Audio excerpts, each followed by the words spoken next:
So I am incredibly proud to introduce our panelists for the Letters, Emails, and Donor List session, also known as Telling Your Story. Well, you could. These two gentlemen, should we quiet down a tiny bit in the back? Awesome. So these two gentlemen ran extraordinary campaigns. They're actually both runners-up for Man of the Year, respectively. So 2014 for Jacob, 2017, just last year, which sounds like forever ago, for Michael Milberg. And actually, ironically enough, Jacob nominated Michael. So I think some of so they're definitely on the same page. But they did an incredible job of running really efficient campaigns that were centered around a very compelling ask and multiple touch points of follow-up. So we thought no one better to talk about letters, emails, and telling your story. So I just want to start about, I think, the importance of letters and emails. So my campaign, it made up 75% of the money I earned. It made $75,000 just off letters, and then the follow-up emails and the emails that I was sending. So I think this is, to me, this was the sole, or the most specific place I was raising money. And I just kept pounding the same message over and over and over again. So I can't say enough about how important it is. The letters alone were $15K, the emails were $60K, but most of the emails were just follow-up to that letter, because I don't know if it's been said yet, but something that came up when we were coming up is that it requires 8 touch points, I think was the number we were given. And if you hit someone 8 times, that's when they're likely to donate.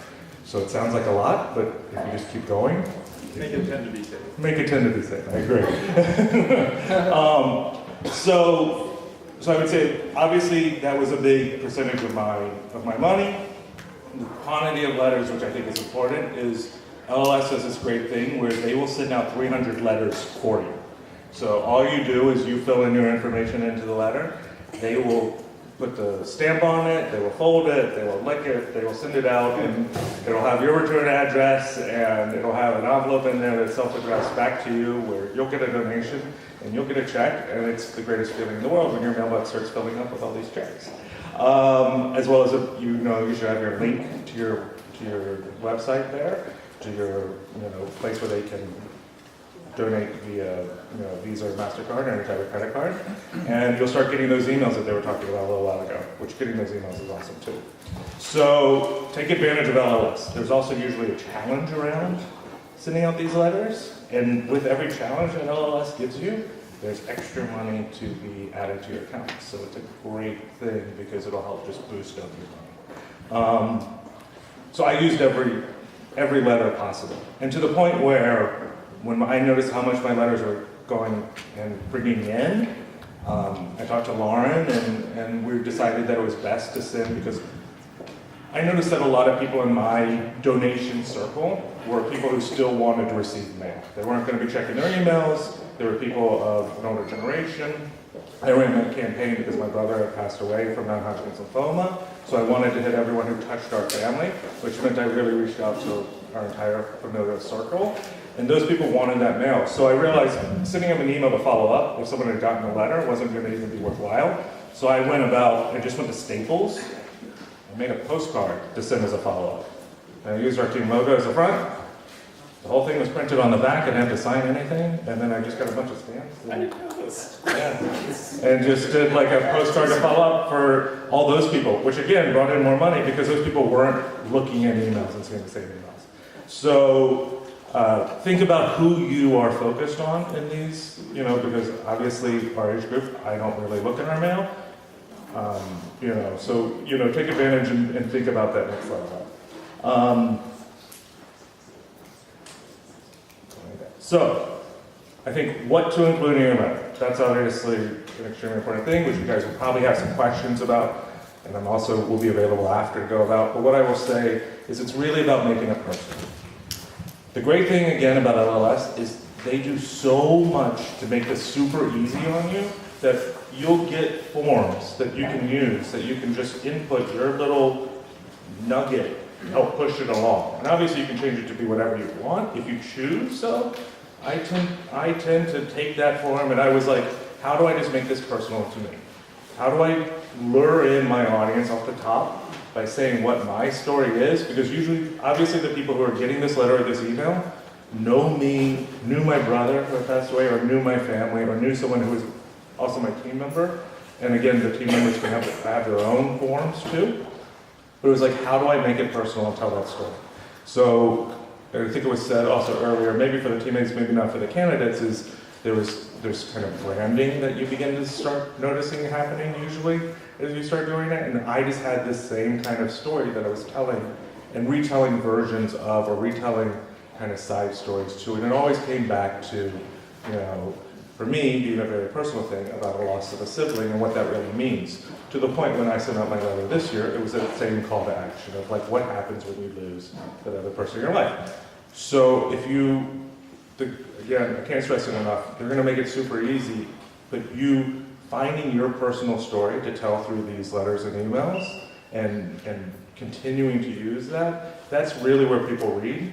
And I believe everything after that, they tend to probably stop, because you can fill them with statistics, but it's never going to be as personal or as impactful for them to write a check as whatever you're starting off at the top of your letter or the top of your email that says, this is why I'm doing this, and this is why I really need your help to make me, hopefully either the man or woman of the year, or just make me feel like I am giving back to this group that I have pledged my year to help.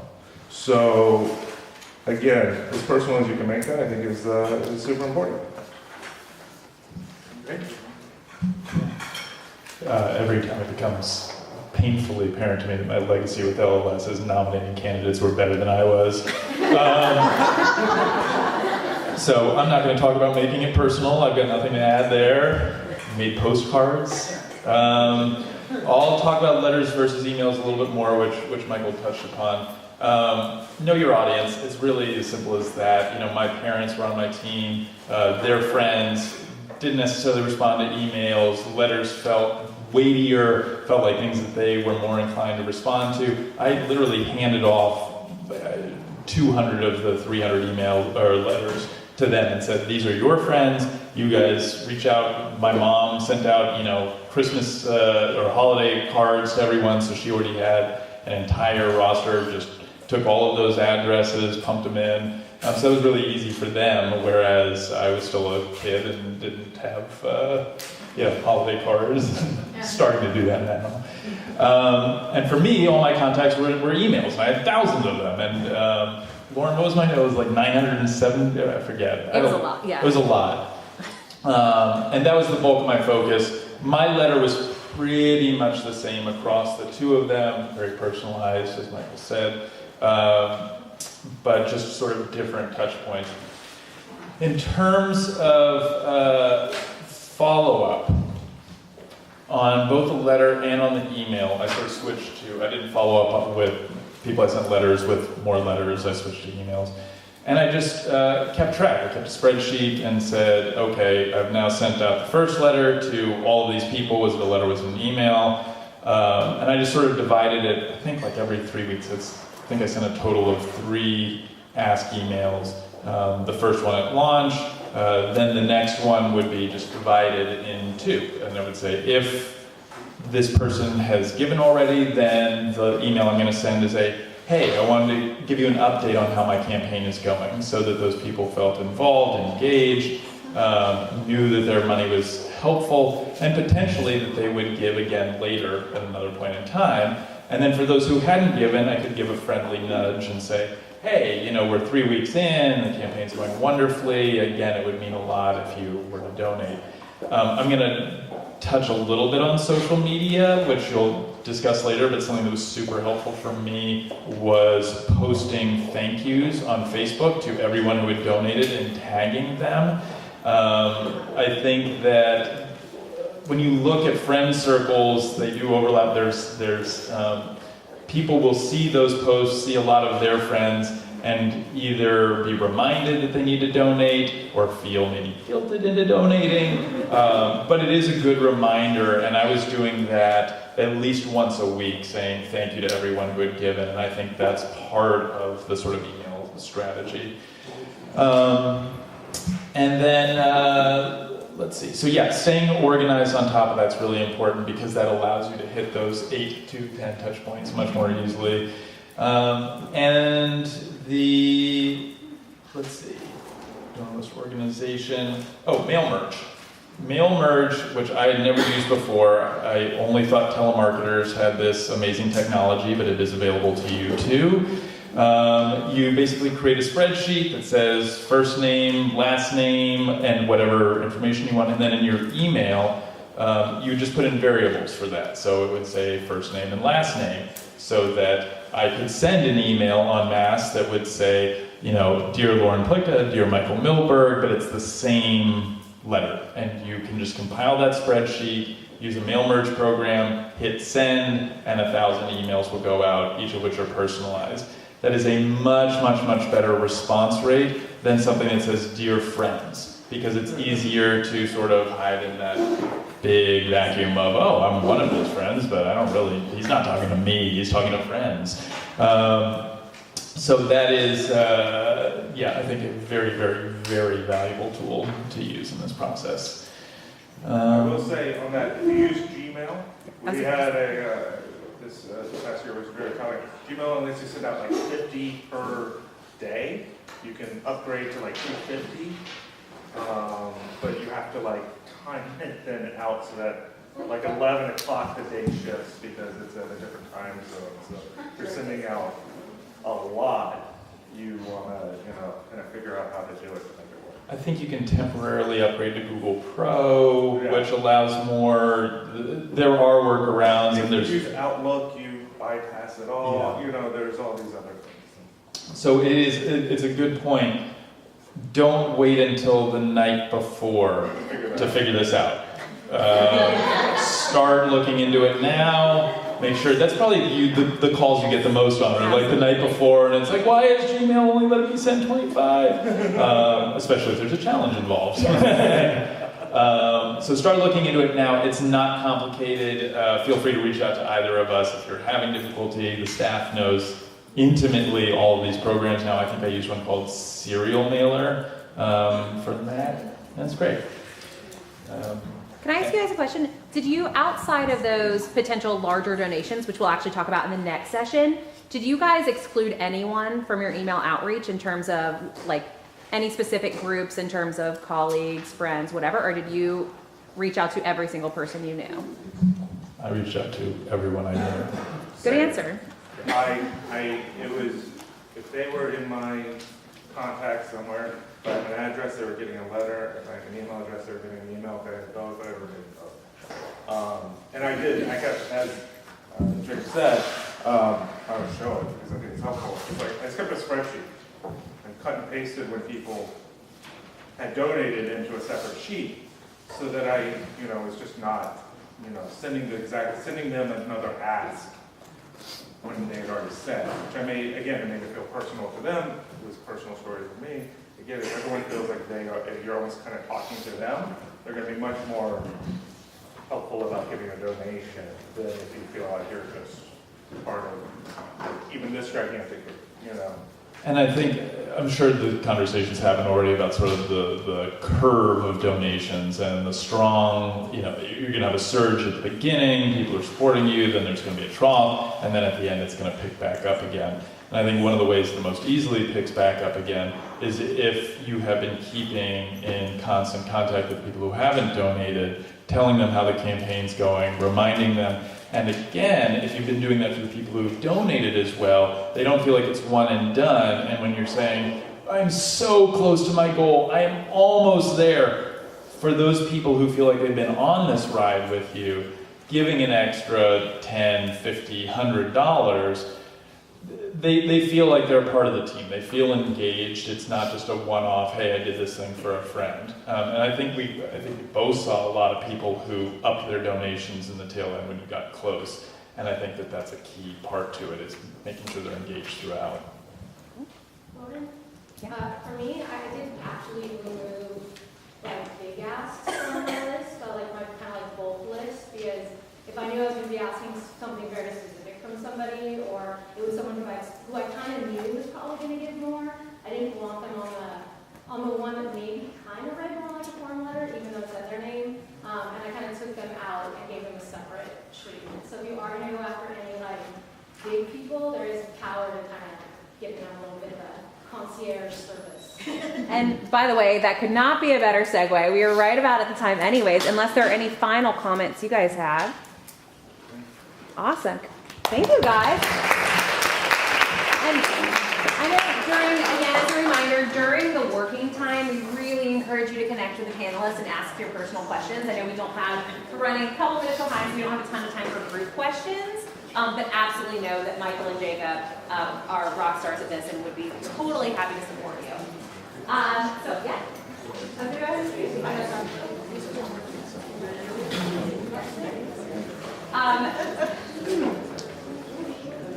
Awesome. So we are going to, again, Anna, perfect segue, thank you, into the big ask section. And we are going to talk about how to cultivate those larger potential donors. And some of you had a chance to, everyone had a chance to meet Diana at the beginning, but the team members got a chance to hear from her. But again, a reminder, Diana Iorlano was our Woman of the Year in 2015. She does have a sash, it's amazing. And an outfit that matched, her team matched. Later we will talk about grand finale. And she did an amazing job at not just cultivating the en masse donations, but some really targeted, specific, larger donors. And then we are super excited that our candidate from last year, Libby Fennell, is actually a development professional. So she does this for her job. So we have amazing resources for you in terms of how to make those big asks. All right. Well, I'm Libby and Diana, so I think I'm going to give her the mic to kind of start, and I will probably fill in with some practical kind of everyday things that I see in my everyday work life when we're working on big asks. So following up on what Anna said, and Anna was the Woman of the Year after me, so any of you team members who didn't meet Anna because she was in the candidate session, Anna's a great resource. But following up on that, one of the things that we were talking about is, is it effective to go after big donors by email, by personal app, and you have to be strategic, right?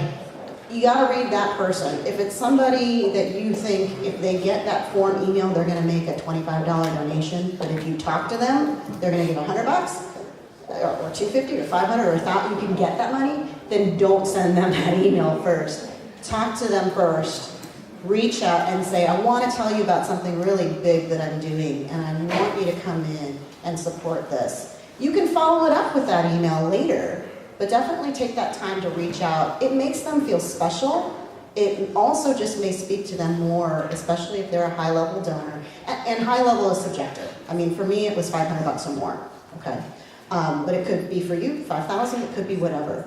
But for certain people, I'm a lawyer, I work at a law firm. I know what all those people make.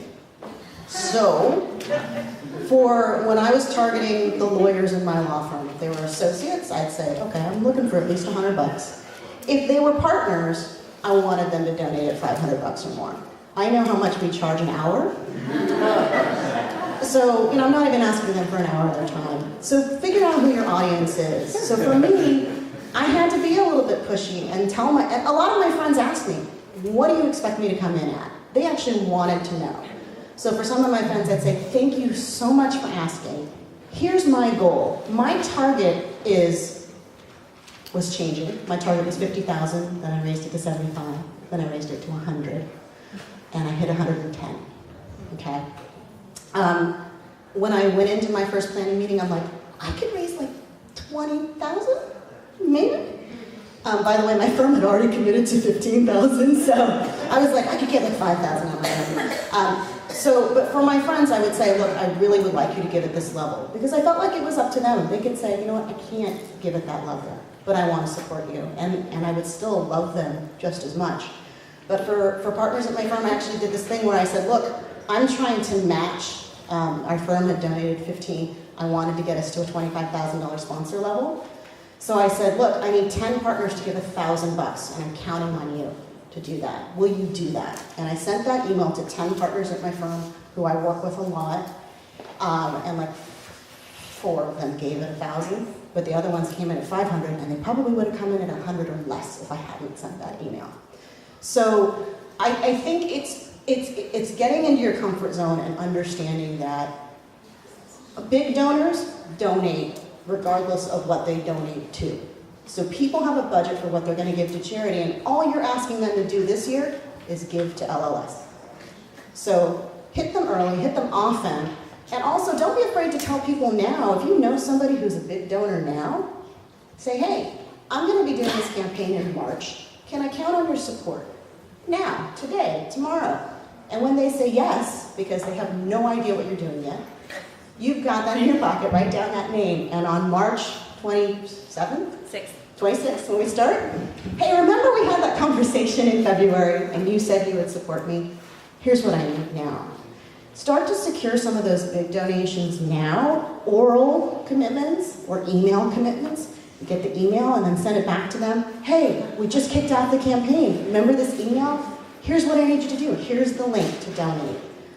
For people who are for a lot of people, and Libby can talk more about this, is if you're going to be hitting up corporate sponsorships, that's a separate thing. But a lot of those companies are planning that budget now.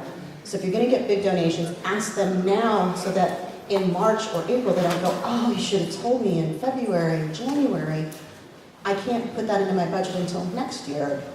Talk to them now, secure the money before fundraising season starts all over. I mean, there's people raising money all the time, so you want to be one of those people who's in there early. What do you think about that? No, I agree with everything, and one of the things that so just to give you a little bit of background on what I do work in philanthropy at City of Hope, but I actually work in the back end of philanthropy, so I build gift officer portfolios. So I look at people's wealth, and I look at what you've given and what you can give, and the highest level, and then I tell my fundraisers, here's a great list, go out and make some money.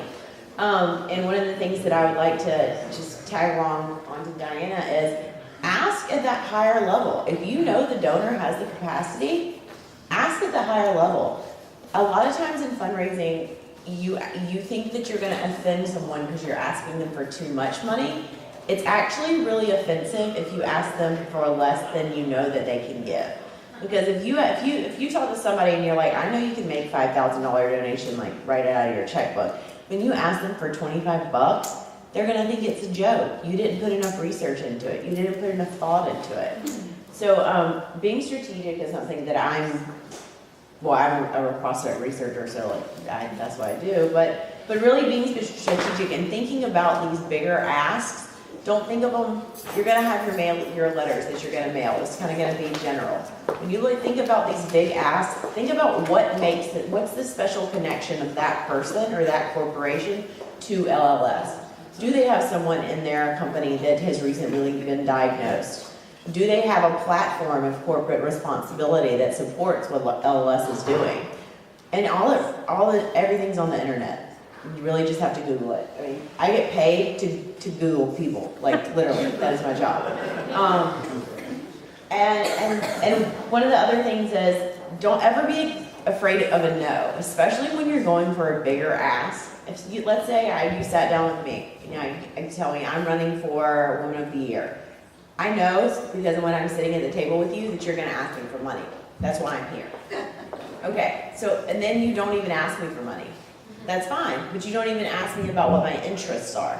You don't necessarily need to make that big ask up front, but build that rapport so that they know that they're making more of an impact. They're just not writing a check to get some stamp from the mail they can put on the return labels, which I love, but they're actually making a bigger impact in your life and in the life of the organizations that LLS supports and the research. And I think those are just some of the notes I had and lead with the mission. It never fails. Also, the funny thing in fundraising, I always think is everybody wants to focus on money, but if you focus on the mission, the money will come. But we are fundraisers. Everybody in this room right now is, and so our job is to ask. And one of the things my mom's out from the South, she always told me, what's the worst thing's gonna happen? Somebody gonna tell you no? Did you drop down and die because somebody told you no? No. So just be positive and really go for it. And if you have any questions about anything, please feel free to reach out to either one of us. I've got a couple more just issues. If you know somebody who's particularly philanthropic or